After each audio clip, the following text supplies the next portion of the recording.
Dear respected participants and audience, I'm Zareen, Faculty, Bangladesh Institute of Bank Management. I'm welcoming you all to today's webinar on Green Growth Finance, which is organized by Banking Sector Policy Support. Banking Sector Policy Support is a platform founded by some students and some ex-students of Bangladesh Institute of Bank Management. But this forum also brings in different experts and creative minds of the financial sector of the country with a view to actively supporting our financial system. With this objective, the Banking Sector Policy Support family is arranging a webinar on this special day, the Environment Day. In this webinar, the learned panelists here with us are Honorable former Governor, Dr. Atiur Rahman, Executive Director, Policy Research Institute, and Chairperson, BRAC Bank Limited, Dr. Ahsan H. Mansur. Here with us are we are very delighted to invite our senior environmentalist specialist, World Bank, Yanzu Ellison E, who's from South Korea. Here with us, Honorable Managing Director and Chief Executive Officer, the largest bank of Bangladesh, Islami Bank Bangladesh Limited, Monirul Moula. And another panelist who is not joined yet, but he is Dr. Shah Mohammed Habib, very renowned economist and researcher and professor of Bangladesh Institute of Bank Management. Actually, today we are doing our presentation first on green growth financing. We have a study on that, a short study. The working group of this banking sector policy support has made that. So we are going to share that presentation first. After that, Miss Yanju will share another presentation with us. And after that, the learned discussant will explain their views and opinions. May I go with my presentation, sir? Okay, I'm sharing my presentation here. Yes.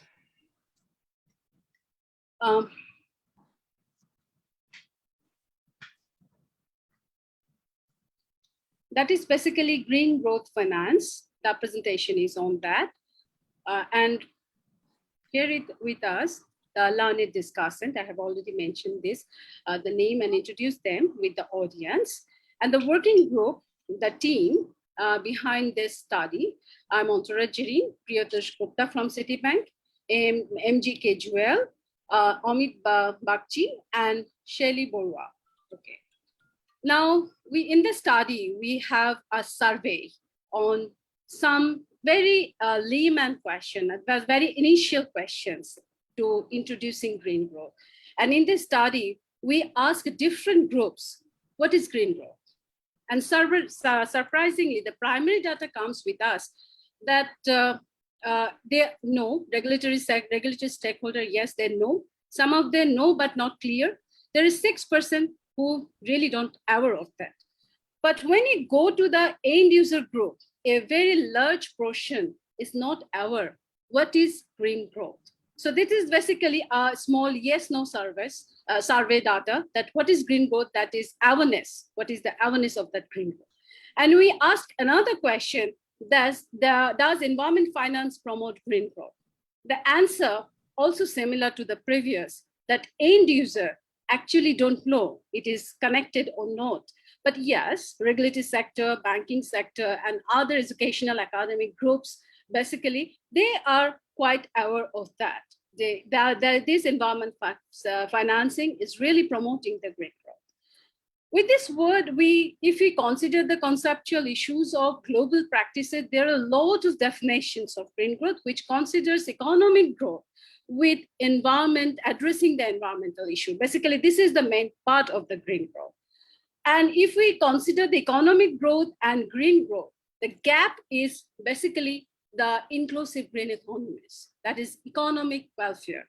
If we consider economic welfare with economic growth, then green growth may come out with us. Now, if we consider the green financing framework and green growth, the green financing that provide environmental benefits in a broader aspect, of environmentally sustainable development that is considered here, which has been addressed in different types of issues like sustainable finance, environmental finance, carbon finance, and climate finance. And basically here, both public and private sector, domestic and external sector, this matrix are working as the framework of green financing. If we consider the instrument for public financing, policy de-risking, financial de-risking, and direct financial initiatives are a major instrument to addressing green growth finance in any countries normally.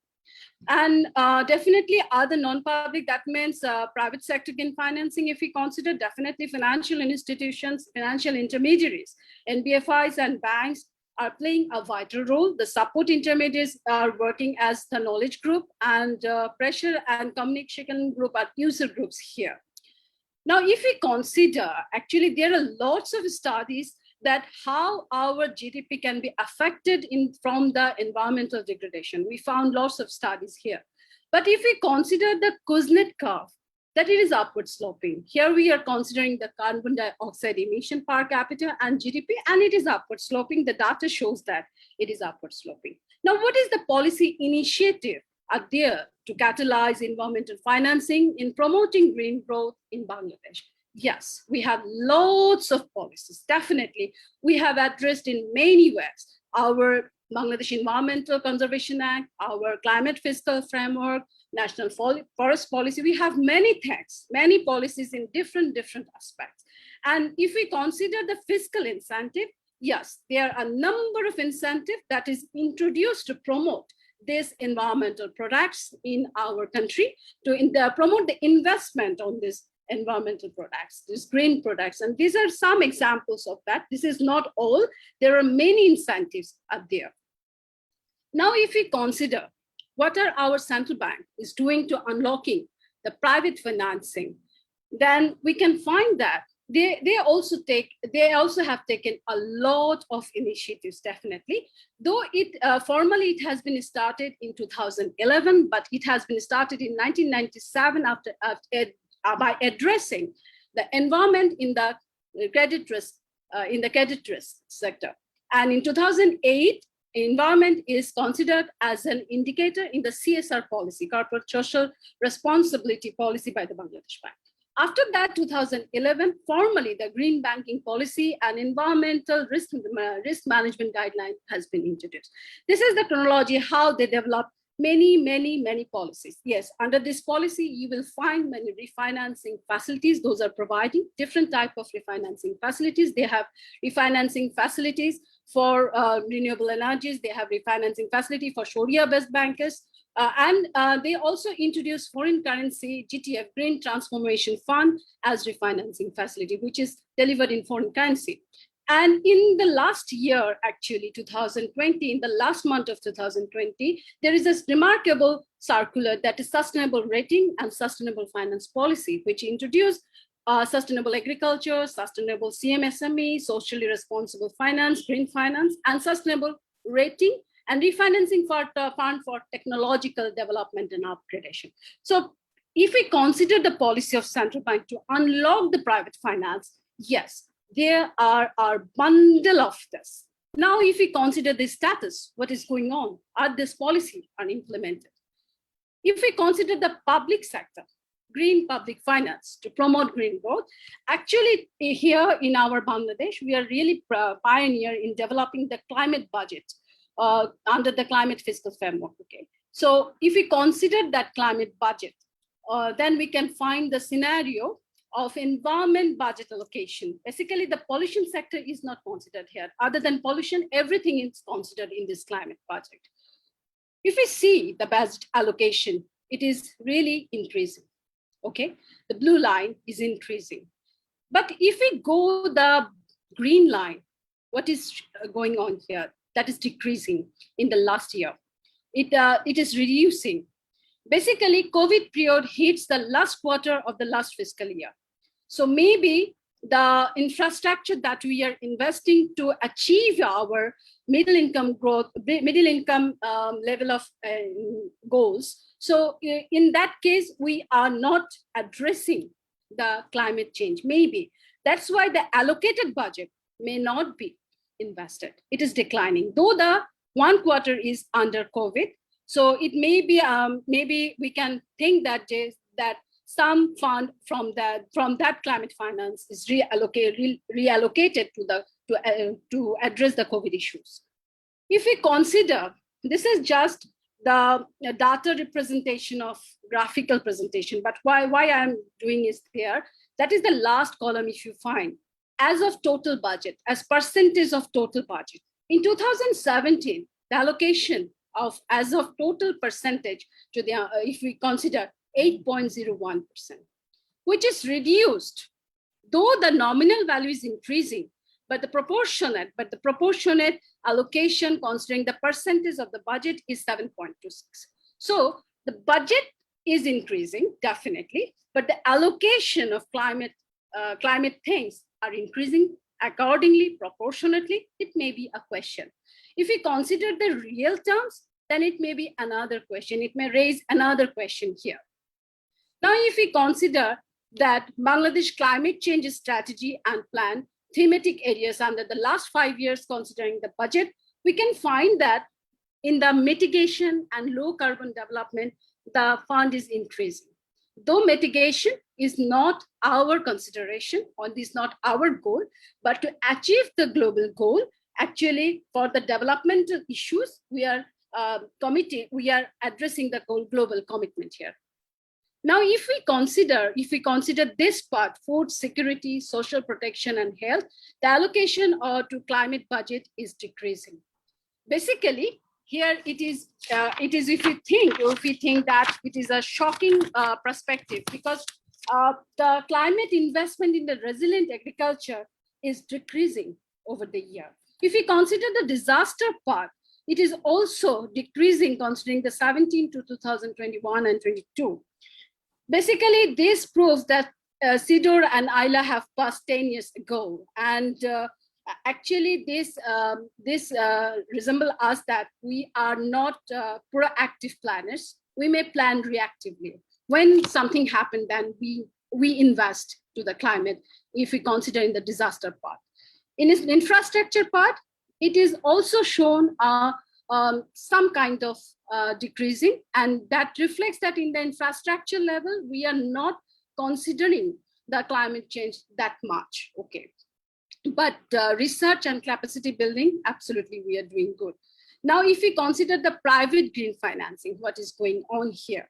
Definitely, PCBs are doing good here. The finding is that special development banks, their contribution as green financing, they are like BKB, RAKAB, they are closely linked with environment. Yes, they are not linked with mitigation, they are linked with adaptation, but are they addressing?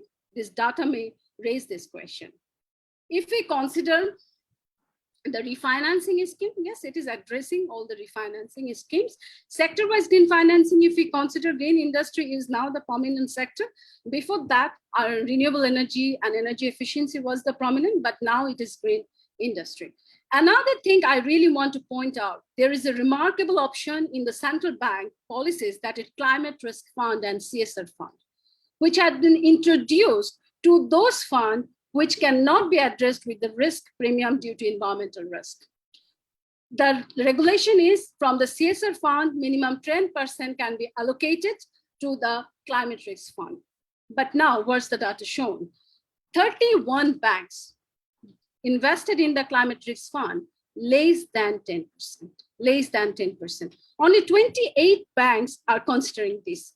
So under CSR activities, they are investing many things in disaster, but are they considering adaptation? Are they considering environmental risk? Are they considering mitigation? So it may be a very big issue in this. Now, if the observation from our study, if we go there, policy harmonization, it is our observation. Because why? We have another survey that how regulators are considering our policy.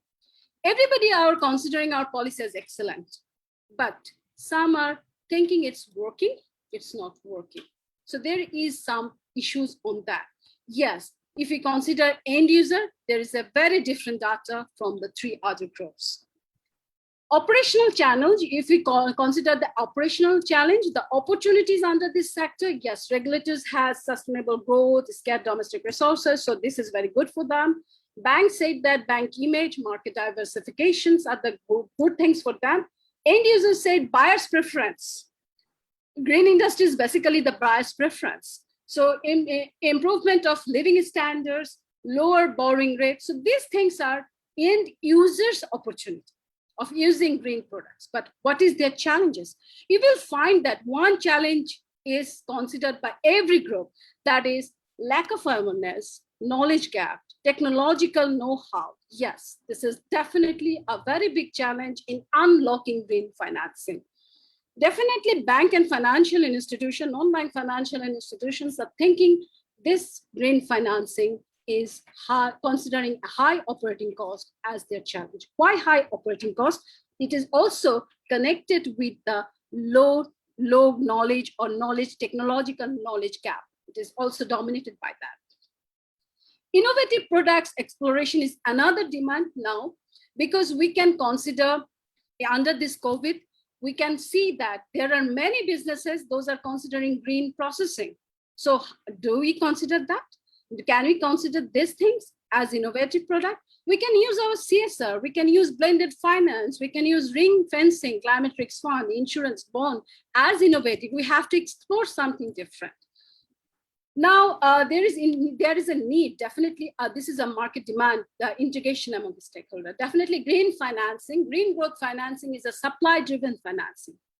It is really needed. We can say from our study that the end user, there is a gap of awareness, there is a gap of knowledge. So the integration of the stakeholder is a market demand now. Now, if we consider restructuring our fiscal incentives, that is tax, subsidy, and policy incentive policy, definitely pollution tax, negative tax, that must be introduced, but must be who they are doing green financing, they be rewarded. They must be rewarded. These policies should be there, that positive things should be there, who are doing good for the environment. And that should be our very big event. Okay. Now, awareness and capacity development, definitely it's a demand, because from our another survey, we can find that the customers, end user, where they get the information, relative neighbors and friends, NGO, FIs, and supply agent, but they should be aware with proper channel. They should know what is going on and what is their incentive, how to use that. Okay, so these are our basic observation from the study. And in concluding remarks, we want to say that Bangladesh has documented the term green growth in policies, plan, and financial incentives, definitely. And these are very good plan, I must say. However, establishing a well-coordinated policy oversight body, building the capacity of financial institutions, exploring innovative financing mechanism, and mainstreaming environment finance are some of the key issues that Bangladesh needs to promote green growth, to promote the green growth finance actually. So thank you, sir, for listening my presentation. At this moment, actually, there is another presentation by our foreign guest, Yanju Allison. I'm stop sharing my presentation. In this moment, I will really invite her to present his remarks.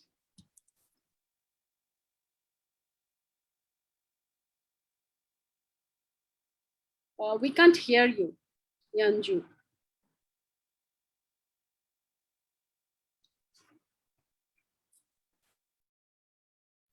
No. You have, you are muted. Okay.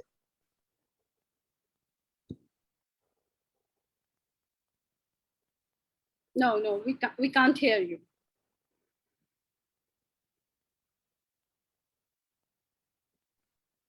Yeah. We may wait. She is disconnected and maybe she is reconnected. There is some technical issues.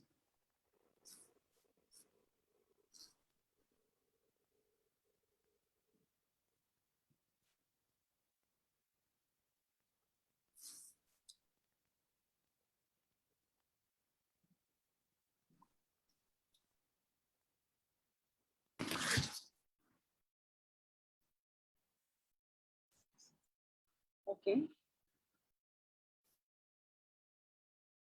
Can you hear me now, everyone? Yes, Yes. Anju, we can hear Okay. you. Again, I'm really sorry. I had some technical issues. I do apologize. I just want to say that was an amazing presentation. We'd like to bring all of you to the World Bank to teach us more. So I'm going to have some follow-up discussions with all of you with your wonderful insights with my other colleagues in the sector. I'm going to start by saying my name is Unju. I'm a Korean American. I was raised on an island of Hawaii. And I've lived in many different countries. And more previously, and why I'm so passionate about green growth is that I ran the World Bank's Green Growth Fund for the past 7 years. So I was the technical advisor and the fund manager at the World Bank, and I managed about 145 activities across 90 countries on green growth. So I think there's a lot of experiences that I can bring to bear should that be useful for us. I wanted to and thanks a lot. I'm not going to take too much time. I'm going to be as fast as I can. I'm going to take just about 5 or 6 minutes to give a little bit of unpacking, because actually you have set the path already on some very, very, very important insights already. For me at this juncture, let me just make sure that you can see this. Can I ask you if you can see this slide? We can see. Okay, Yes. it should say climate action expenditure. Can you see that? Yes. Great. And let me see if I can make that bigger. Is that big enough?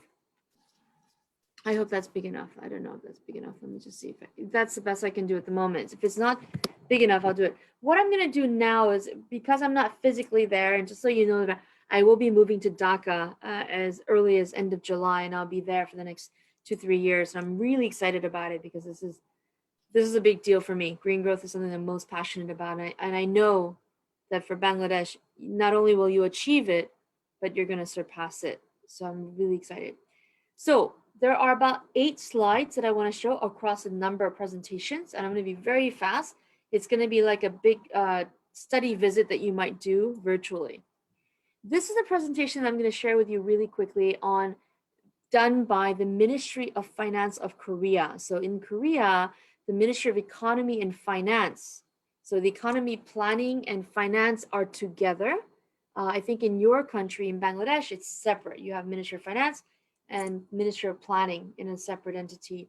Well, in Korea, at some point they were separate, but they combined. When they started to deal with climate change, they started to take a look at, and I'm more than happy to share any of these presentations, I can send it over to you.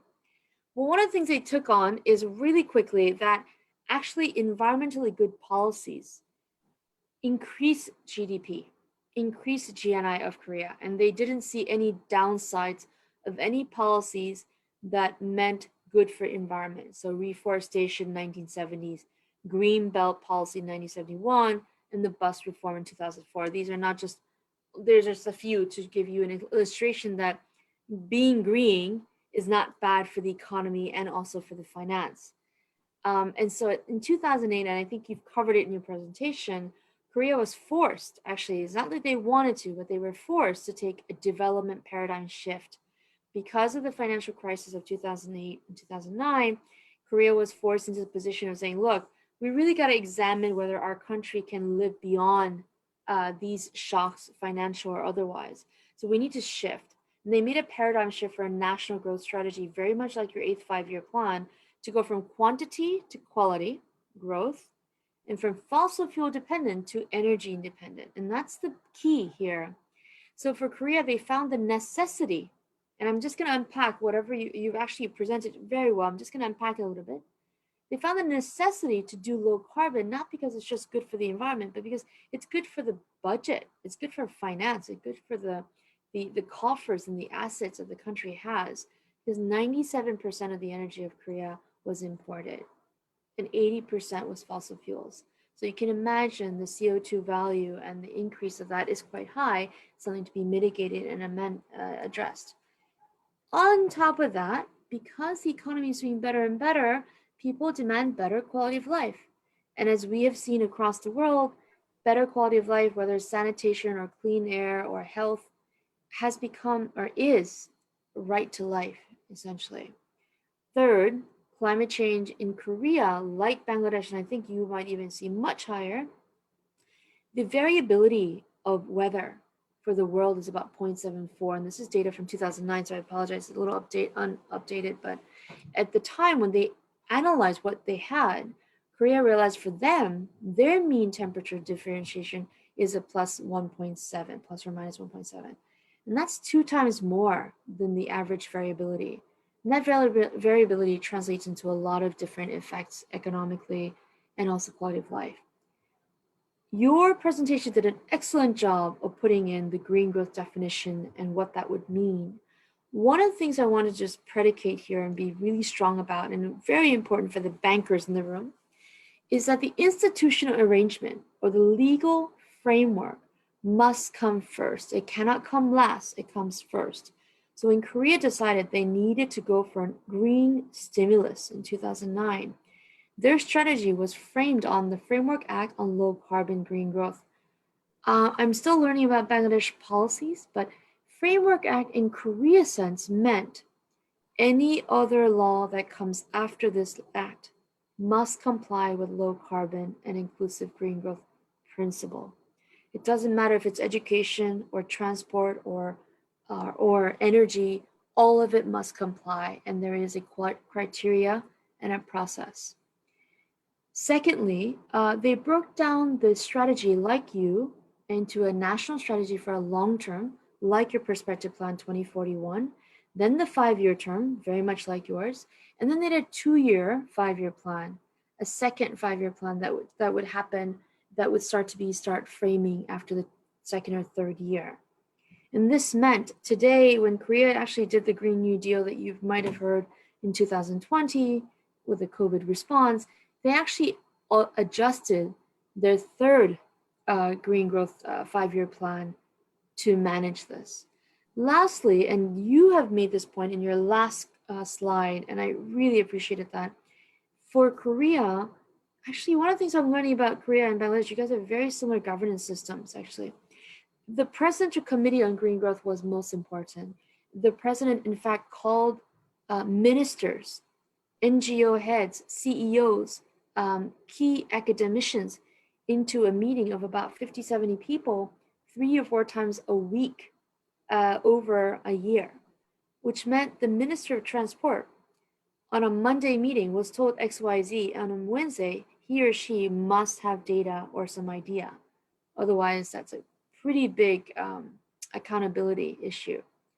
And finally, in 2013, when this president left, because Korea is a lot more political and it's small, and there was a shift, they moved the Green Growth Committee to the Prime Minister's office for further coordination. So just very quick, and this is a picture of how that governance worked. And I can go into a little bit more detail later, but maybe not too much. I'm not going to go through the whole presentation, but I'm going to be very quick. I'm just going to put on the key points and I'm going to go fast. Here, I just want to put that M&E indicators are going to be most important. And one of the things right now I'm evaluating we've been asked to make comments on the Muji climate change plan. And I'm looking at the indicators and some of the targets. And that's going to be very important. And for banking, it's especially important. And I want to come back to that in our discussion. Last but not least, I'm going to give you the figures. Essentially, over 5 years, Korea spent about $95 billion over 5 years in allocation and budget. What you see here in terms of allocation of sector is about the same as what they've done over the 5 years. It started with the first supplemental budget in 2009, and that went on further. Essentially, they ended up spending about 2% GDP per year over 5 years. Here, if you can see this, they decided it was going to be 3 big goals for the country: adapting to climate change, energy independence, creating new engines for economic growth, and improving the quality of life. Under these 3 directions, 10 different activities. Of the activities, each of the different line ministries came up with different projects. So overall, the government selected 50 national projects that took $95 billion and was spent. So I'm going to just go very quickly, and this is a sectoral layout. As you can see here, you're looking at the sector spending of GG budget, green growth budget. 22% of transport is biggest. Why? That's actually where the largest level of CO2 comes from, at least for Korea. And then you see a difference here. Can I just ask you, can you all see this presentation very quickly? It should have shifted over.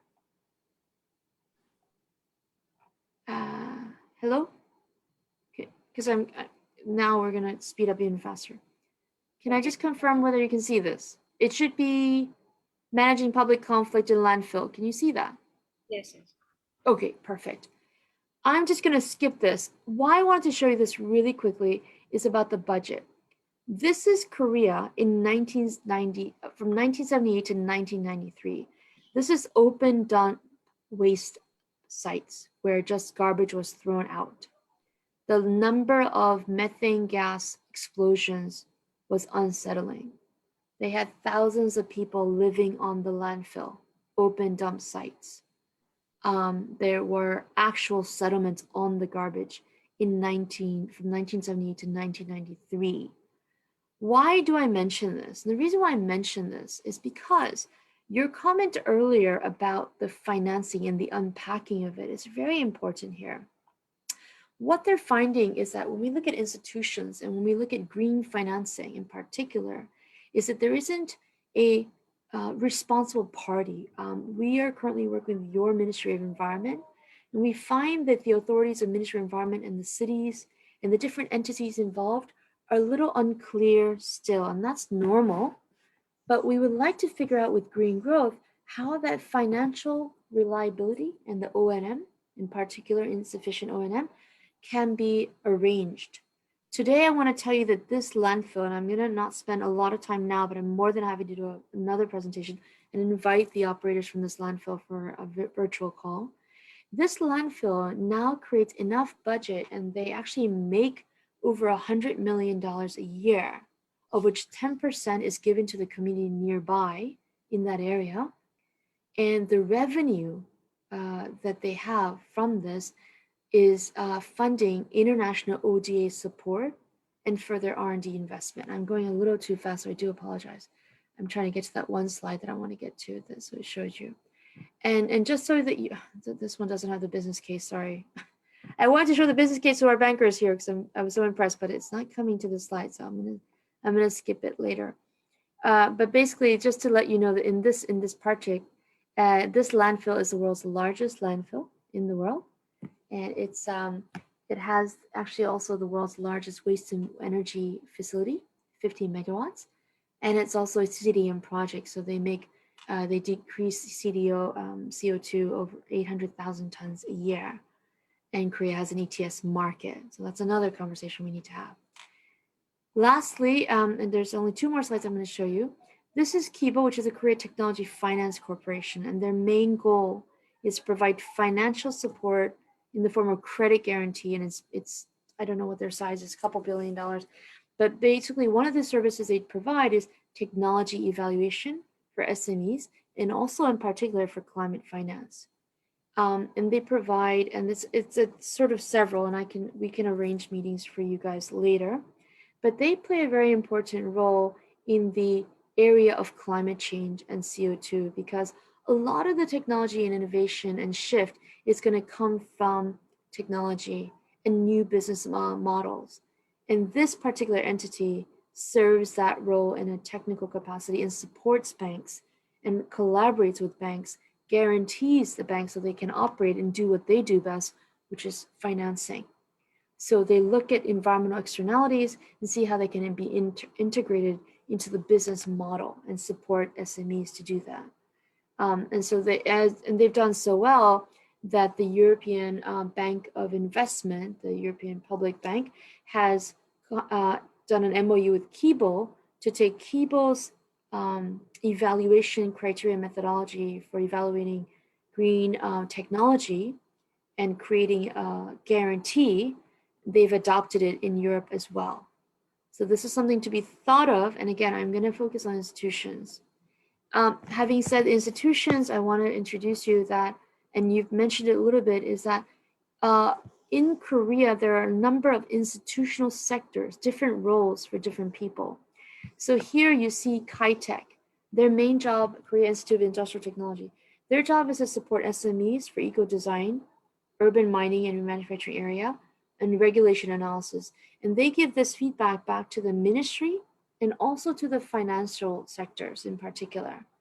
Then you have the Korea's Cleaner Production, and I think this is very common to all of you. I think you also have a Cleaner Production center also in the country, but they collaborate with the ministry, and they provide a lot of iterative process because we don't get it right the first time ever. So it's a very iterative process. Last but not least, this is something I can share, but when I was managing and working on the Korea Green Growth Trust Fund at the World Bank, I produced a number of technical and knowledge sector books. And I'm just I'll be sharing with this site later, which you'll be able to download all the sectors. I've done, I think, 5 sector books, but I'm gonna go to this one slide here that will show a little bit of a sense as we talk about it. In Korea, one of the things they learned early on is that they did realize, as you had pointed out, which was really impressive, is that administrative agencies, different entities have different authority and different accountability. And so at the end of the day, the ministry had a wealth of data and insight, including the public. So the awareness in many of the gaps were filled. And I'm gonna stop here. I've taken way too much time, so I'll stop here. Thank you very much. And last but not least, I will say that I'm particularly excited because today I would like to tell you that I am leading the World Bank's green growth analytical work for the next 3 years for Bangladesh. And I'm really excited to work with you. And I'm looking forward to engaging with you further, because what I'll be doing in the next year and a half is pulling together technical analytical studies from many sectors: transport, green climate, green financing, urban, environment, and adding this together for a green growth policy. And I have to say the Muji climate change plan comes very close. We'd like to put some legs with you on the policy and institution. I will stop there. And again, thank you so much for this moment. Thank you. Thank you, Ms. Yanju, for your very resourceful presentation, and we all are very benefited from that. With this, I really honored to invite our panelists. First, really, I want to invite Honorable former Governor Bangladesh Bank, Dr. Atiur Mansur. Actually, we really want to know that Bangladesh Bank already have done a lot of things to address the public-private finance to promote green growth. Now, my question to you, actually, as Bangladesh Bank has been introduced the quite policies, initiatives sometime now, as a former central governor, what do you think on how these policies and initiatives of Bangladesh Bank is helping to unlocking private sector finance to promote our green growth? And what are the gaps you were thinking those need to be addressed? Dr. Atiur Mansur, please.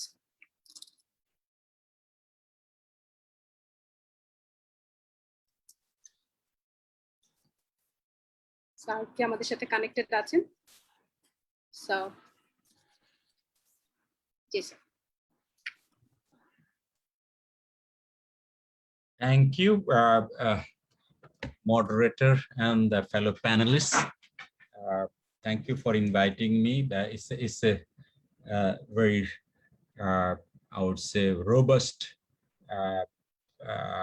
program, and we just heard 2 presentations.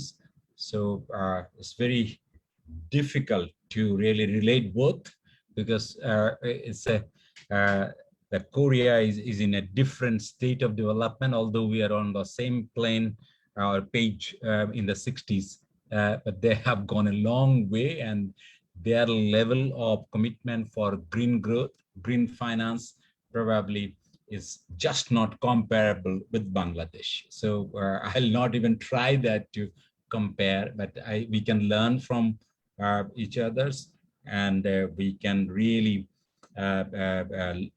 push this agenda. Today is the World Environment Day, so it's the right day to talk about green growth. Before we really go into the finance, as you asked, let us also understand the importance of green growth. In Bangladesh, not many people really appreciate when you talk about green growth.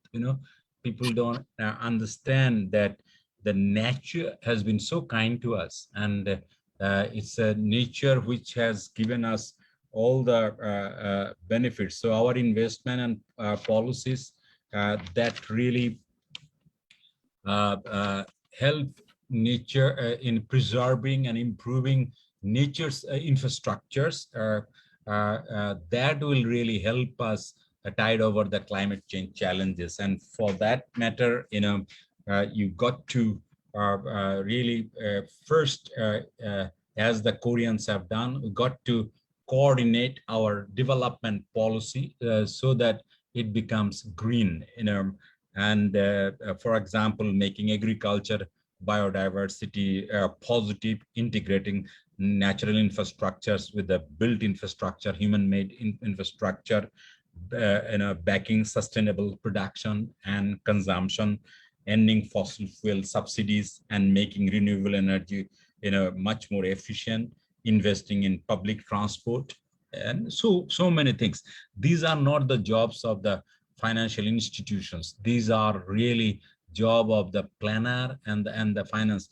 Unfortunately, in Bangladesh, our finance ministry, as our foreign presenter has already said from World Bank,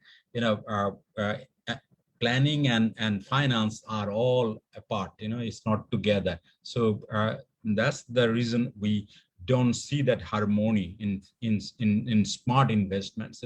And our finance ministry as yet doesn't have a green wing, in its presence. And so climate change, pollution, biodiversity, and all that carry price tags, but that are not reflected in our in a budget. And we have, as you have presented, we have a lot of good policies, but again, to reflect them in the budget, to reflect in the actual expenditures, public expenditure, that's far away. I would say we need a lot of proactive policies in tackling the climate change, and got to be much more integrated in our policies, and taking not only adaptation measures, but also mitigation measures. And we need to do a lot of scientific research, as Koreans have done it, technology, smart agriculture, digital kind of inventory data. These are all prerequisites for a green growth that you are talking about. We got to now, in Bangladesh context, we need to develop low-cost individual, not only infrastructure, but housing, public healthcare system, water security, desalination plants, as all the coastal areas have all got inundated because of the climate change, and saline waters are intruding, and we got to involve our community for water harvesting, conservation of the forest, hills, groundwater management, traffic management, whatnot. But these are all piecemeals in Bangladesh. We need to integrate them together, and only then we can have a green growth, as you are talking about. So given that kind of perspectives, what we have done in central bank, actually, I would say central bank has started its green finance, as you said, long back. And Bangladesh was probably one of the pioneering countries where central bank came forward with its green agenda. And we really started doing this because we wanted to have an inclusive growth process where social responsibility was also very important, and also environmental sustainability was also within our agenda. And we thought financial service providers hold the power to prioritize environment-friendly endeavors over others. So that's why we depended so much on the financial institutions and the banking sector. And we really, initially, we had to struggle. We have a chairman of a bank now, so it's very easy for me to relate with him. But other than that, he has got his own hat of a researcher who is interested on green finance. And I had a lot of interactions on how to bring in efficiency in the production of our RMG governments in water, and a lot of green initiatives he was pushing while I was a governor. And I thought these interactions are very important. And thanks to their intensive interactions, if the banks are well informed, they can inform the clients. In fact, banks are knowledge brokers, I would say. So if they are aware of the green finance, so that becomes easier for them, green products and the perspectives that we are taking. We can really have the green finance. I was doing all this about 12 to 13 years back, but only recently in Project Syndicate, Aichen Green, professor of economics, University of California, he has written in February that central banks as regulators have tools with which to address climate change. Monetary policy has implications for issues beyond inflation and payments, including climate change and inequality. The best way forward for central bankers is to use monetary policy to target inflation while directing their regulatory powers at other pressing concerns. Although Dr. Mansur was not accusing me all the time, rather he was supporting, but many of our peers, economist peers, thought that I needed a soul searching because I was not doing central banking per se. But now, after 12 years, I started the international experts and foreign experts are coming forward, say that that's the way. And now even Christine Lagarde, the president of the European Central Bank, now talking about green growth, green finance, because she was very close to me, because I used to really, in fact, in one of her board meeting, my program was even discussed in IMA board meeting. So I thought it's very heartening that our central bank, Bangladesh central bank's policies are now recognized. But unfortunately, I would say we are losing steam, and the kind of policy initiatives that we took, probably are still there. But I thought we still need more coordination, more support from the top. This is a policy which will be misunderstood, as your survey says. Not many regulators. As per your survey, 51% of the regulators are aware of it, but many are not even aware. Even but the end users are also confused because which way to move forward. My own feeling is that we have done a lot of things with one intention in the central bank. It's called learning by doing. We knew what a monetary policy can do and what it cannot do. Even within that knowledge, we really went to try something, which is pro-growth, but at the same time pro-green. As your presenter Unju has already said that green investment will also lead to growth. Actually, it will not negate growth. So we thought central bank in Bangladesh, the central bank had to take the lead, not the government.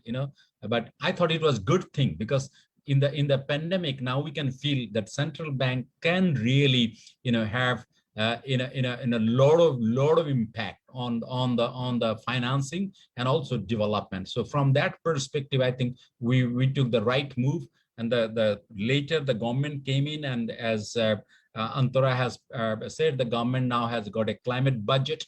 Government has got tax policies in place. So these are good things that are happening. But only thing is that we got to coordinate the central bank and the government and the private banks. We got to really coordinate. For that matter, I think one of the policies for all the stakeholders should be incentivizing. How to incentivize pro-green, pro-poor, poor nature, kind of choices, policies choices. Here, it is true for the government, also true for the central bank and other economic agents. So the government should take more of the fiscal measures to incentivize all the actors who would be interested in going green.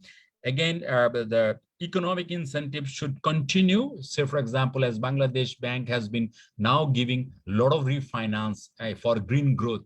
We now have in the central bank, we have a $500 million plus worth of green transformation fund, which is very, very small, a low rate of interest, given straight from the budget in foreign exchange. So for transforming our ready-made garments industries and also the leather industries, I think no other central bank probably was bold enough to give that kind of support. We also have a support for 200 crore taka refinance for SMEs for going green with the 52 products. So these are some of the this policy should continue. And another way to really push more, unlocking more private funds for green growth is to incentivize the public recognition of the providing sustainable finance institutions who are provide sustainable. If I remember 10 years back, what we used to do, we used to list 10 of the best banks who were going green, who were going inclusive, who are going for agriculture, who are going for more productive. We used to honor them. I used to sign as a governor, so that became a very good certificate for them. I thought those kind of public recognition is also needed from the state. If we can have a public recognition who we will go, I think that will be a good thing. And again, partnership matters. We could have done so much because of the central bank doesn't have the implementation hands. The hands of central bank are the banks also, but we went beyond banks. We went beyond financial institutions.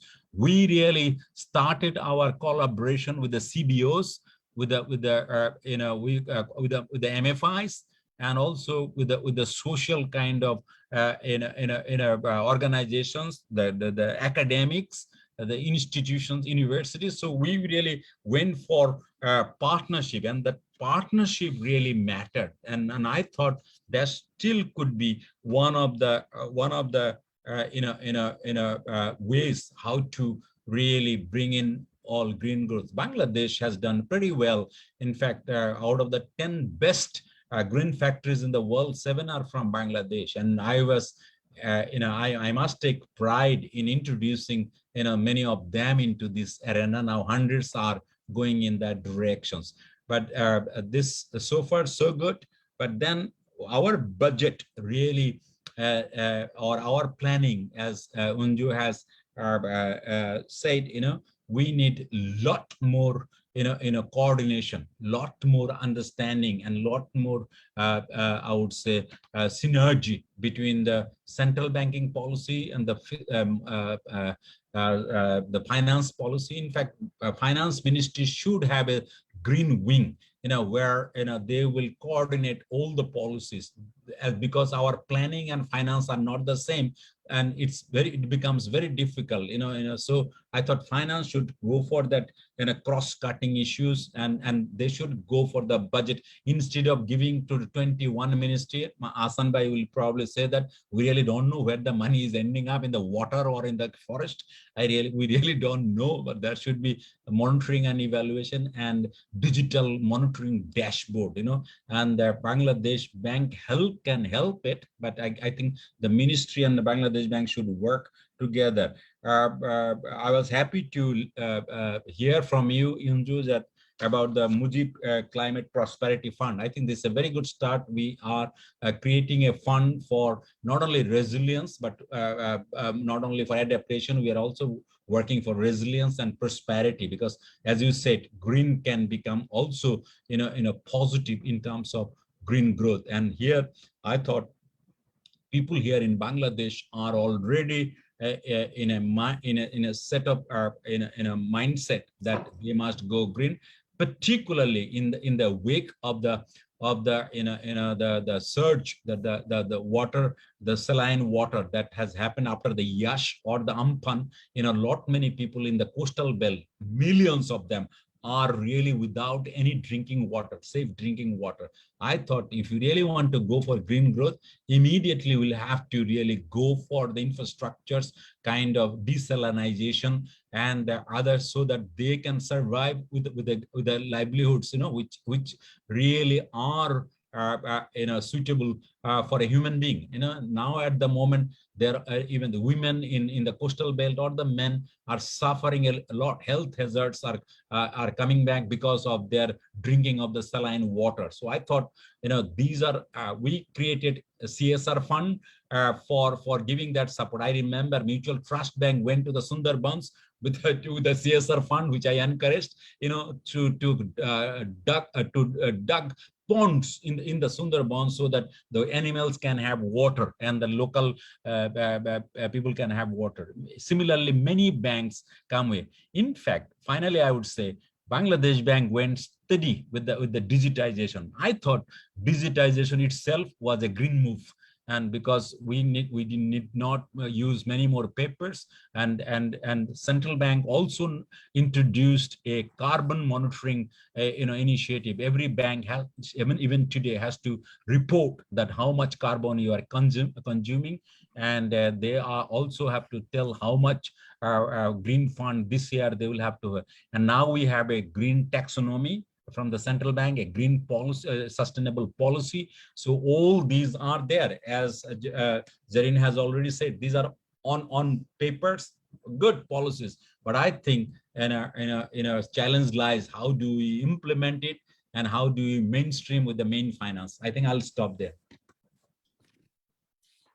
Thank you, sir, for sharing such a motivating speech and sharing your views and sharing the gaps you're thinking. At this moment, our Banking Sector Policy Support Forum working team has made a documentary that will, based on the messages given by the legend of the Bangladesh markets. There are some academicians, there are some researchers, there are bankers, MDs. So we are going to share this documentary first now to all the audience and the panelists, honorable panelists. Thank you. I think we can share this.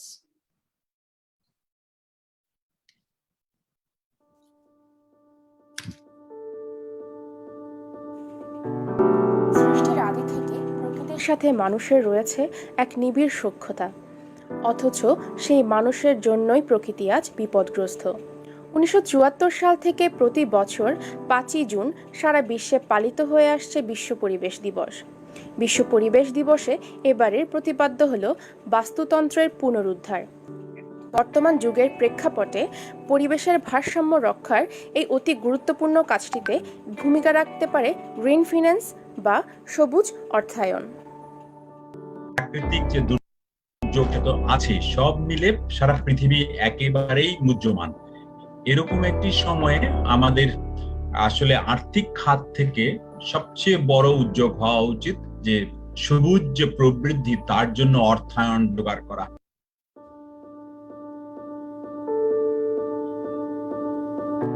Sustainable finance has become a buzzword.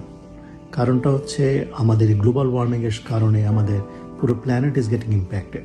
For the future generation we need to leave something behind. এবং সেই কারণে আমাদের investment ডিসিশনের সময় সবসময় চিন্তা করতে হবে environmental, social and governance পার্টটা। বিজনেস কিন্তু একটা বিরাট ইম্প্যাক্ট সৃষ্টি করতে পারে, কারণ বিজনেস কীভাবে টাকা বানাচ্ছে এবং কোথায় টাকা ব্যবহার করছে সেটা কিন্তু ভেরি ইম্পর্টেন্ট। এবং আজকে যদি ভালো হোক জায়গায় তারা টাকা ইনভেস্টমেন্ট করে, সেটা যদি আমার সমাজকে পজিটিভলি ইম্প্যাক্ট করে, আমার পরিবেশকে ভালোভাবে ইম্প্যাক্ট করে, তাহলে করে সেই বিজনেসের মধ্যে ব্যবসা বাড়বে এবং তার রিপিটেশনও বাড়বে। So sustainable finance is very very important now from the context of current situation. Food and agriculture অর্গানাইজেশনের তথ্য মতে বাংলাদেশে প্রতি বছর গড়ে শতকরা 3.3% হারে বন উজাড় হয়ে যাচ্ছে। এছাড়া বৈশ্বিক বাস্তুতন্ত্রের ভারসাম্য নষ্ট হওয়ার সবচেয়ে বেশি ক্ষতিগ্রস্ত দেশগুলির অন্যতম Bangladesh. We are collectively downgrading the environment, degrading it by dumping chemical waste and plastic in its oceans. Marine fish are known to die by suffocating when they eat this plastic bag without knowing what they are. So it's our responsibility to ensure that we conserve the resources that human nature has given us, not only for our own use, but for the use of for future generations. We must ensure that the climate change effect does not result in a disaster which wipes out mankind. So let us all collectively together favor climate change to save the planet. তবে ভালো সংবাদ হচ্ছে গত বছরে বাংলাদেশের ব্যাংকগুলোতে সবুজ অর্থায়ন বেড়েছে শতকরা 66%, যদিও তা যথেষ্ট নয়। আর্থিক খাতের পরিপ্রেক্ষিতে আজকের কোভিড পরিস্থিতিকে গুরুত্ব সহকারে নেয়ার অর্থ হলো বর্তমান বিশ্বে সবুজ অর্থায়ন নামে আলাদা করে কোনো শাখা বা অঙ্গের প্রয়োজন নেই, বরং আজকের সব ধরনের অর্থায়নই হতে হবে পরিবেশ বান্ধব এবং সবুজ অর্থায়ন। বিএসপিএস তথা ব্যাংকিং সেক্টর পলিসি সাপোর্ট কাজ করে যাচ্ছে আর্থিক খাতের টেকসই উন্নয়নের লক্ষ্যে। সবুজ অর্থায়ন ছাড়া যা অসম্ভব। Since sustainable development is the goal of our economic activity, so therefore sustainable development must be accompanied by sustainable finance. And sustainable finance এর অন্যতম আঙ্গিক হচ্ছে environmental risk analysis. Environmental risk অ্যানালাইসিসে আমরা লেন্ডাররা বা ফাইন্যান্সিয়ালরা কি করে থাকে, সেখানে they try to assess that what is the possibility of creating some environmental hazard which will be creating some adverse impact on our environment. Risk assessment করতে যে আমরা লেন্ডাররা যে সমস্ত জিনিসগুলো আমরা কনসিডার করে থাকি, that first of all we try to identify the Hazard, okay, and secondly what sort of impact these hazards are going to create.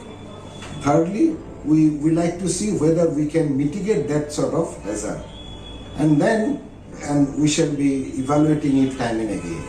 So these are the things which will be covered under environmental risk assessment. আমরা উন্নত বিশ্বের স্বপ্নে বিভোর থাকতে গিয়ে ভুলে যাই প্রকৃতি রক্ষায় আমাদের দায়বদ্ধতার কথা। বাস্তুতন্ত্র পুনরুদ্ধারে শতভাগ সবুজ অর্থায়নই হোক আমাদের প্রথম পদক্ষেপ। Mother Nature doesn't need us.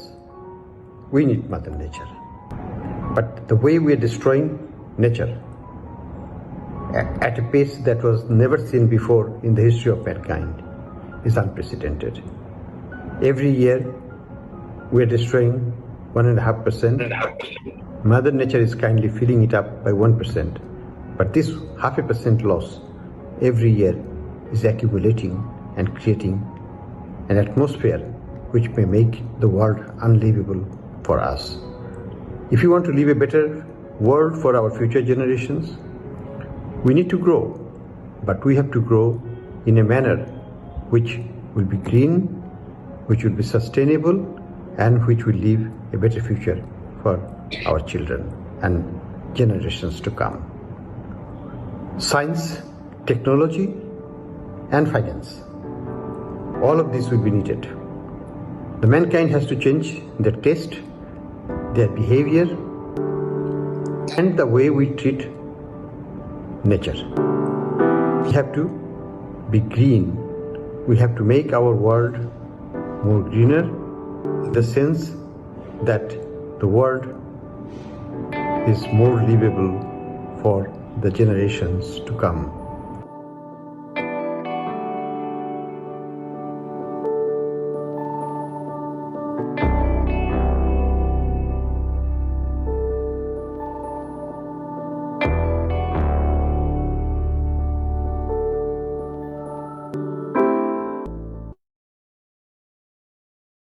This was our documentary made by the Bangladesh Banking Sector Policy Support Working Team.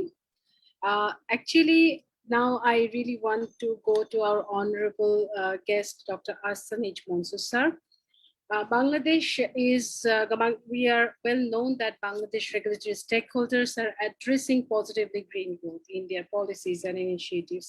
Bangladesh is now facing COVID situation, as well as they have the pressure to achieve the goals of middle income country. So in this dilemma, COVID one hand and in another hand to achieve the middle income country, how the government initiatives, policy instruments, fiscal policy instruments, they are addressing green growth in this COVID and middle income growth dilemma.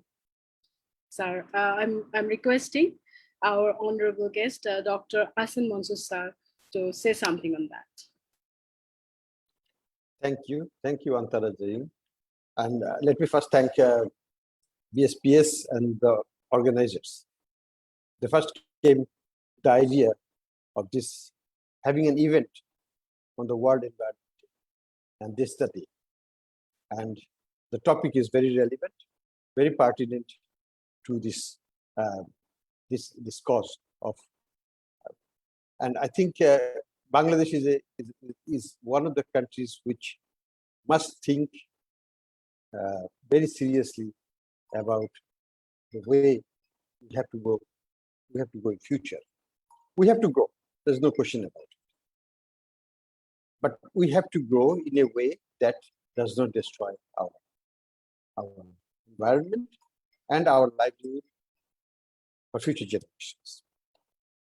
We are also the land of what you call RMG.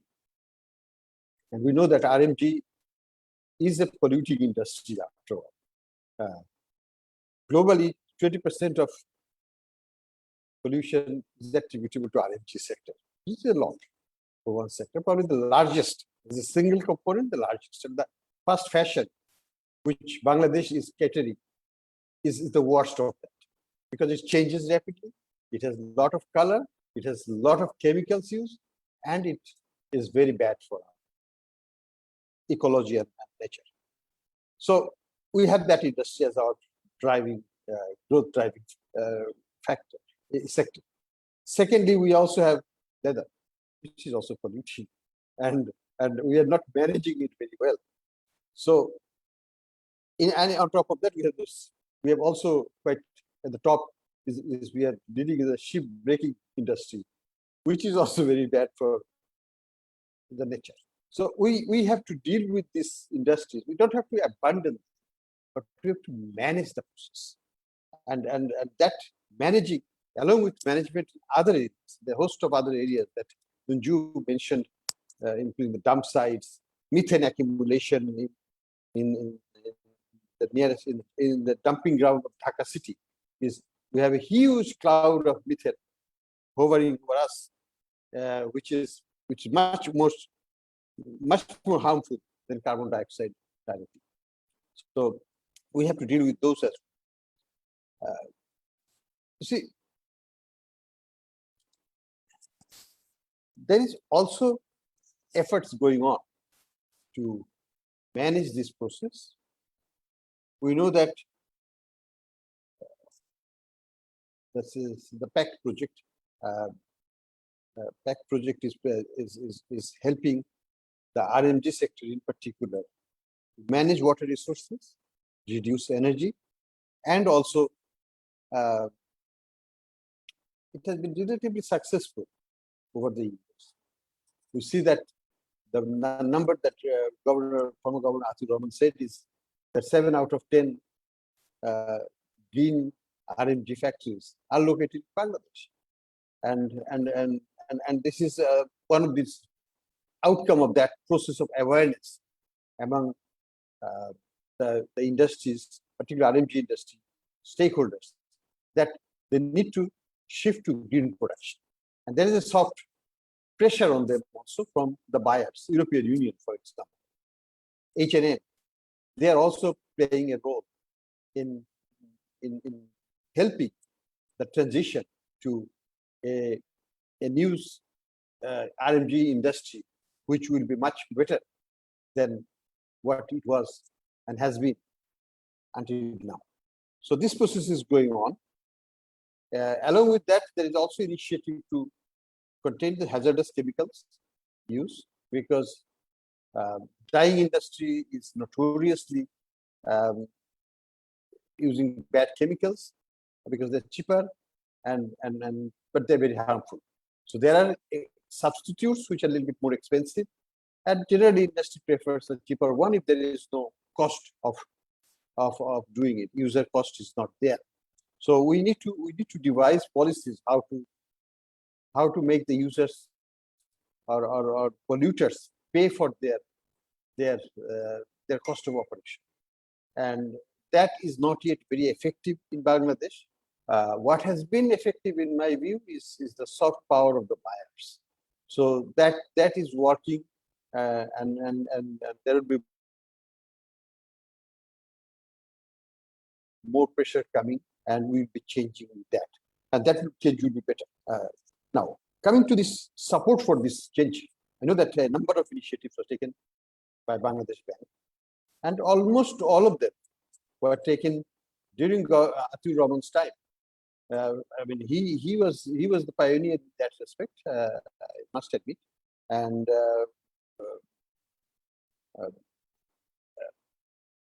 in particular, I had this refinancing scheme that he introduced, the Green Transformation Fund, which was a collaboration of PRI and Bangladesh Bank. And I remember he came to visit. We invited him while we made the presentation, and he, on the spot, he said that we want to support that initiative with a Bangladesh Bank's own resources, and subsequently committed $200 million to set up the Green Transformation Fund, which is still there. Now the fund size has been augmented recently by another 200 million euro to make it $440 million, which is sizable. So we have the supply side thing, that there are initiatives from supply side to provide funds to make things greener. But the problem is also that we could not generate enough demand side pressure or need for people to come forward and use those funds. If you look at this Brick Clean Fund for ADB, I'm sure you know it very well, not much used. Even the GTF fund, it has not been much used. And so there is a problem, or disconnect between the availability of funds and the funds can be increased. There are development partners as well as Bangladesh Bank which can put another $1 billion. But what will happen if we don't use it? So we have to look at it, why this is not happening. And I have recently looked at this issue of low offtake, because the fund is sitting there. You'll be surprised that the fund was created, I think, in 2016 or no, 15 or 16, something like that. Until 2018, only 100 million, sorry, only 1 point some million was used of GTF fund. That is very pathetic. Only 2 industries were granted some support from that fund. So we took a fresh look at it, and we identified that there are a lot of issues that is hampering. In particular, environmental funds requires a lot of due diligence. Whether the money that is being given is being used for really environmentally friendly machineries or other facilities. And that due diligence takes time and it's costly. And the client and the banks are often not interested in going through that process. That's one. Lack of knowledge is another factor. Many bank staff are not too familiar with these funds, or even not motivated enough. That significance why it is important to use these resources and go for greener version of industrial financing rather than just industrial finance. So there is this lack of knowledge on the part of the bank staff, which prevents them from using some of these facilities and drive the demand for funds. There is also design problem, like partial finance. That means, so for example, in the case of GTA, it funds only the imported machineries which are considered environmentally friendly. Fine. But problem is that a project is not just the machineries. You have to have a building. You have to have other facilities to go with it. And industries find it cumbersome that for this part we go there and that part we go other places. We have to have two separate financing schemes for the same project. So it creates hassle for them. And they say, okay, let's go for one project and forget about green fund and this and that. Let's pay a little bit more, but make it life simple. So that's another aspect that we need to think about.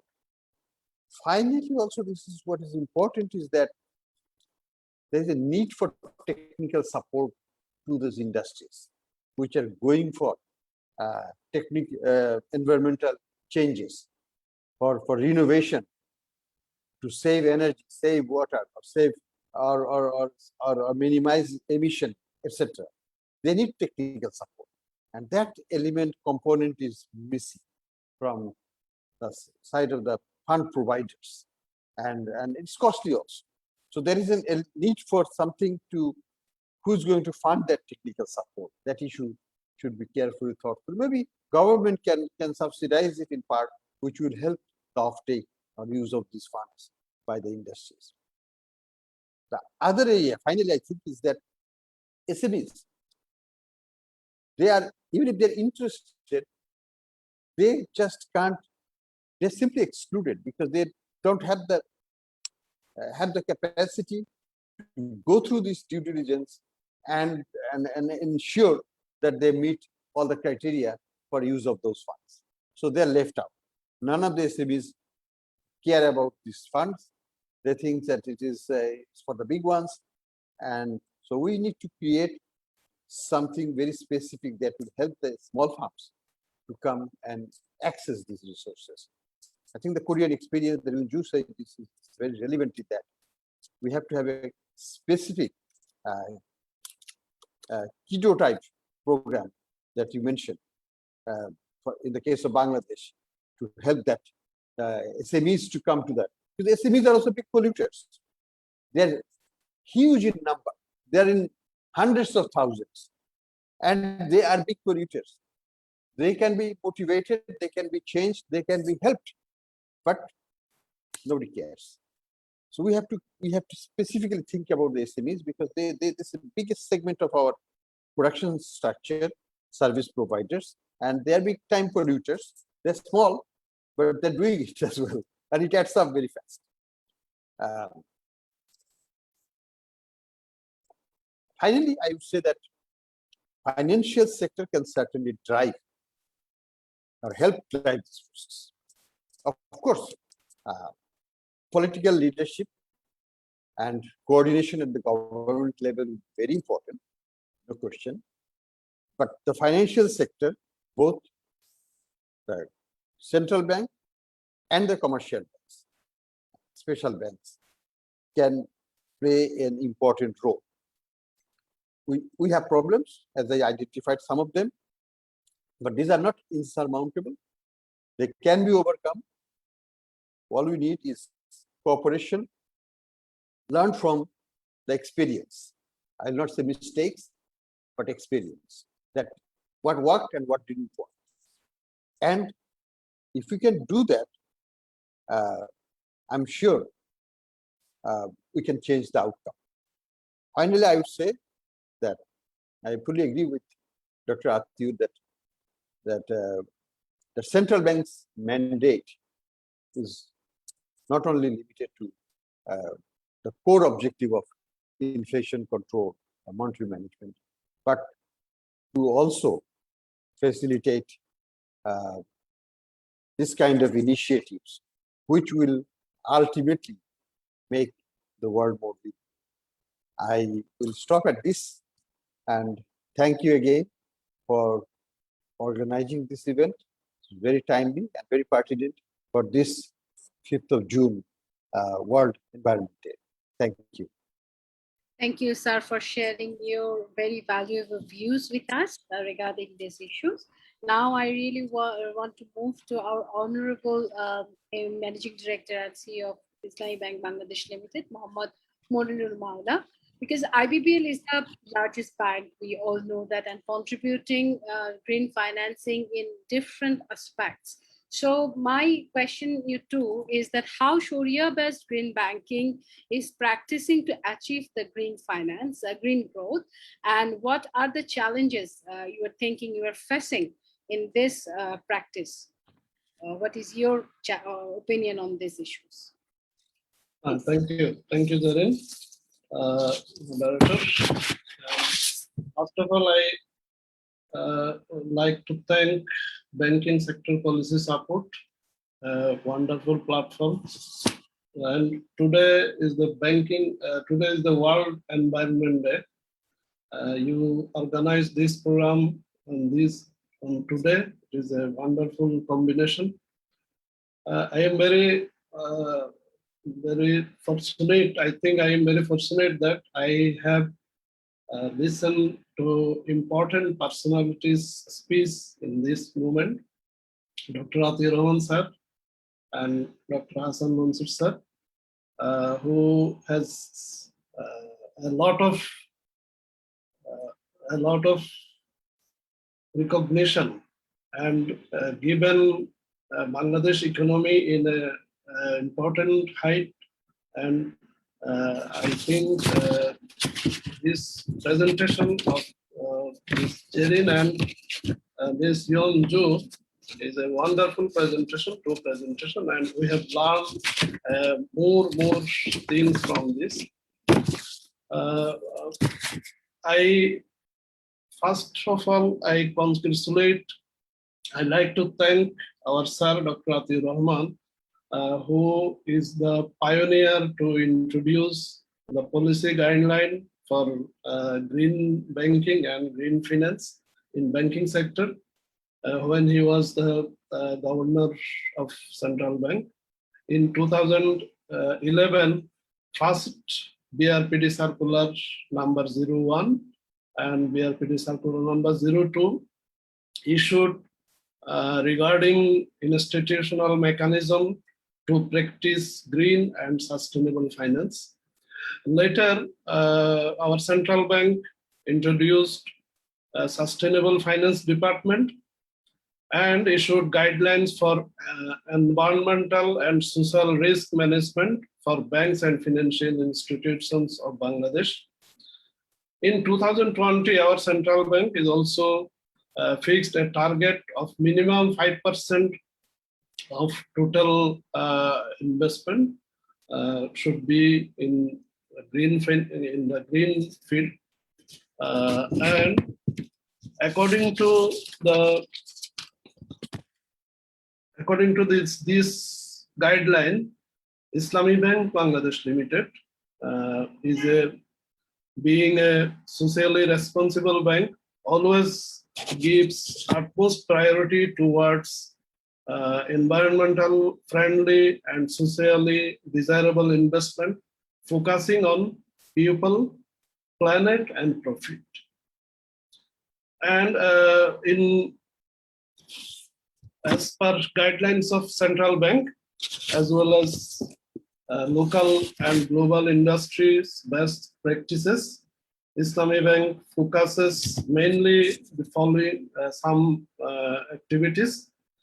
First of all, assess the environment impacts of bank associated with its internal operational activities, reduce carbon dioxide emission by way of decreasing use of electricity, consumption, and transportation, increasing reuse and recycling of paper, batteries, and use of green products at bank offices and branches, environmental impacts from commercial activities, and investigate potential banking products and reduce adverse impacts. We design and launch green banking products promoting environmentally responsible investment, We have already prepared green office building, highlighting the efficient uses of resources, and accordingly circulated among all the branches. During the year under review, we managed to reduce fuel cost by 8.43%, paper consumption by 17.20%, and electricity consumption by 7.40% compared to previous year. Formation of dedicated sustainable finance help desk with dedicated officials at our 60 branches deemed potential for green and sustainable finance. We have set target for green finance, and already we have our present outstanding in this sector is about 12,582 crore Bangladesh Taka in this sector. We already taken initiatives for climate risk fund for the climate change vulnerable people. We have already introduced CSR program, and we have spent 182.18 million Bangladesh Taka as CRF, which is 22.46% of total CSR activities for the climate change vulnerable people.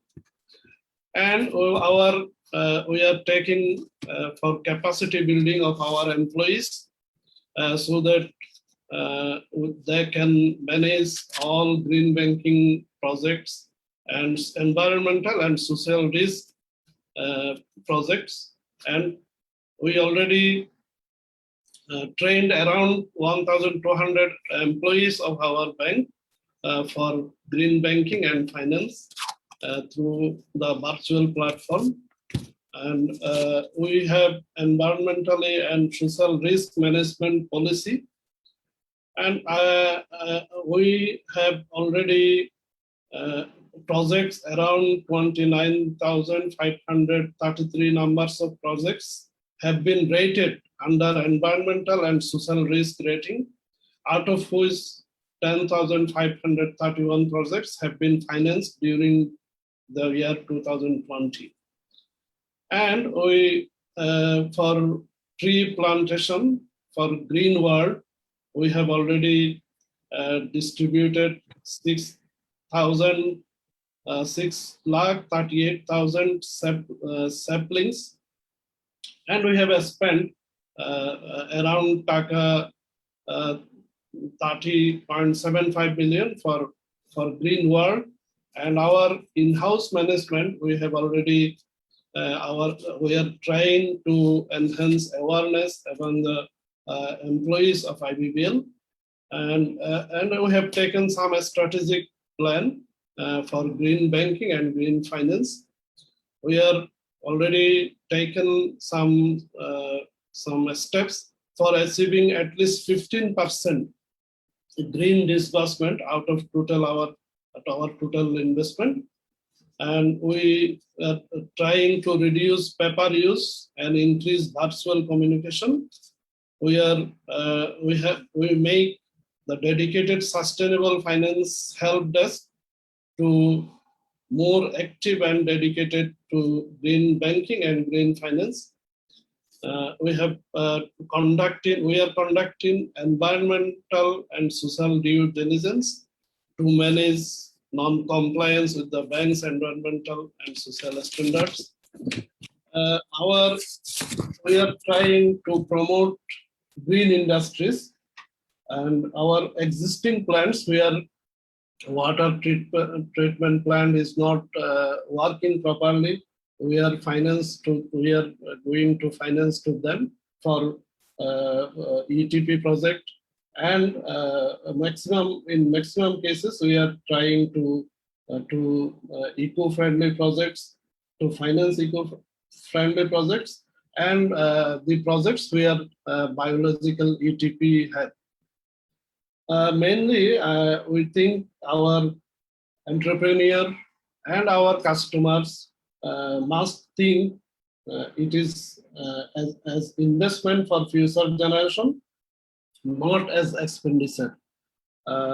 We think from the source of raw materials to the user of finished products, in all stages, we should be aware about green steps. And I think our central bank already taken some important initiatives, which will be ultimately our Sharia-based banks and as well as other banks will also be benefited from this. Recently, we know Bangladesh Bank introduced Sukuk Fund, which is a investment bond under Islamic framework, and this Sukuk bond is mainly to be this fund to be used for to supply safe water drinking all over the country.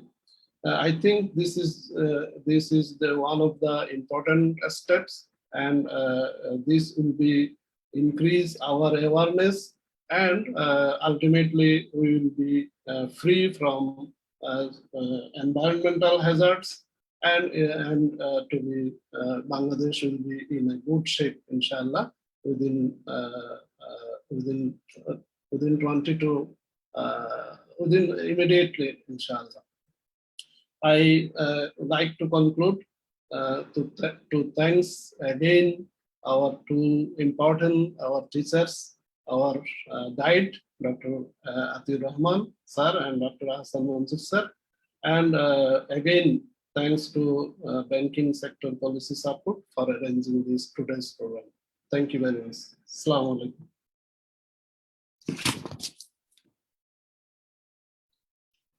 Thank you, sir, for sharing your experiences in investing as Sharia-based bank, one of the largest Sharia-based bank. Actually, our next guest is Dr. Shah Mohammed Ahsan Habib, sir. He has some medical issues, I think. Jewel, is he going to join us? I think sir will not be able to join us. Sir's blood pressure is high at this moment. Okay. Dr. Shah Mohammed Ahsan Habib sir was supposed to join with us, but there is some medical issues, so he's unavailable to join.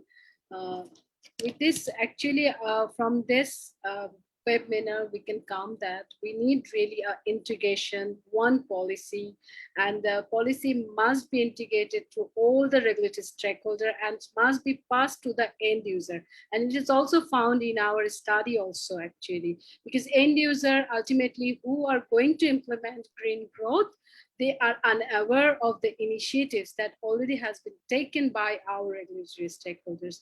So from the policy part, from the initiative parts, Bangladesh is doing really, really very good. They have well addressed. Our government is very, very much enthusiastic in this field, but we really need to find the right path to deliver it to our end user for better success of green growth financing. And at last, I really want to give our heartiest thanks to the honorable panelists for giving us such time to make the webinar successful. With these few words, yes, please, if Yanju has something to share with us, Ms. Yanju, you can share with us if you can match your country experience with us from that will be. So first of all, I'm Korean American, so my country is the United States, but I do know green growth from across different countries, including Vietnam and Laos and Mexico. So as we unpack policy experiences from everywhere, more than happy to continue the dialogue. There are two things I want to mention, particularly to this audience, because you have the solutions. One, and I think Dr. Rahman and Dr. Mansur and also the CEO of the largest bank mentioned this a little bit, but I want to be very, very clear here. One of my biggest pet peeves about these kinds of forums is that we must not talk about the generalities or go over the terms green growth or green finance or whatnot. We should be very specific and practical and unpack these things so that every engagement will lead us to the next implementation step. So I'm going to give you a couple of facts that should be very useful. And I hope we have another session to continue this dialogue as a working session. One is when Korea took on green investment or green recovery, They were at the bottom of their economic and financial situation with the financial crisis. The entire country, including the people on the streets, said the president was crazy to do green stimulus. Everybody criticized this president, said there's no money for green growth. This man is crazy. He's going to make us more poor. We already lost jobs. Economy's gone. He was able to turn that by hiring a financial reporter at the top, the equivalent of Wall Street Journal of Korea. And that person was hired as a political machine to shift the way people could understand green recovery as an inclusive economic growth. That's one. Second, the Ministry of Finance, once the president took that direction, when they claimed green growth, but it took them 2 years, a year, very hard work of all-night sessions to formulate the framework, the investment plan, the policy, the institution. So and there were some institutions already keeping. So I'm not saying that we can expect that any country will do green growth in one or 2 days. It must be iterative processes. Many of you have said the institutions, who does what, who doesn't do what. This is where we need to create the dialogue. And I think you've made it very clear from the banking sector that there needs to be more institutional support. But the Ministry of Finance, however, find fiscal space by doing a public expenditure review. They cut every project, every initiative, every ministry that was not performing. They deprioritized it. And this is where they found fiscal space. And I just want to be clear, they did not take money away from welfare, education, and social justice and social well-being. The money they took a little bit from defense, and the government, they tightened their belts and took money away from their pension for the first 2-3 years to find literally fiscal space for budget for green growth investment. So I just want to be very specific about some of these facts and where the fiscal space must be. And the World Bank went through a round of strategic SCD consultations, and I think we're collecting more. One of the largest things that we've heard from the private sector is you need longer term money at a lower interest. Private sector has huge investments to make in green growth. And so we at the World Bank and with the government, with all of you, we hope to have the dialogue around the policy space, the regulation space, the monitoring space. And I'll be the first one to tell you, because I'm the coordinator for environment for the World Bank in Dhaka. We have lines, and you have lines of investors coming to Bangladesh saying, I want to build solid waste management facility. I want to build waste management facility. I want to build wastewater treatment plant. However, because there's no enforcement of monitoring of data, no financial intermediary or no investor feels confident.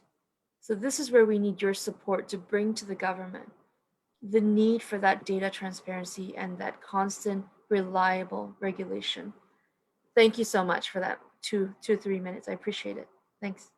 Thank you, Ms. Ianju, for sharing your suggestions and views and your experiences. I hope this is, and I believe this is very, very helpful for our policymakers as well as the practitioners who are working on the field to implement the policy. With this few words, we are ending our webinar in this point that we have to integrate our policy to the end user. Thank you. Thank you for joining us. Thank you. Thank you all. Thank you all. Good night. Good night. Thank you, sir. Yunju, it must be very late. It is. It's late, but this was amazing.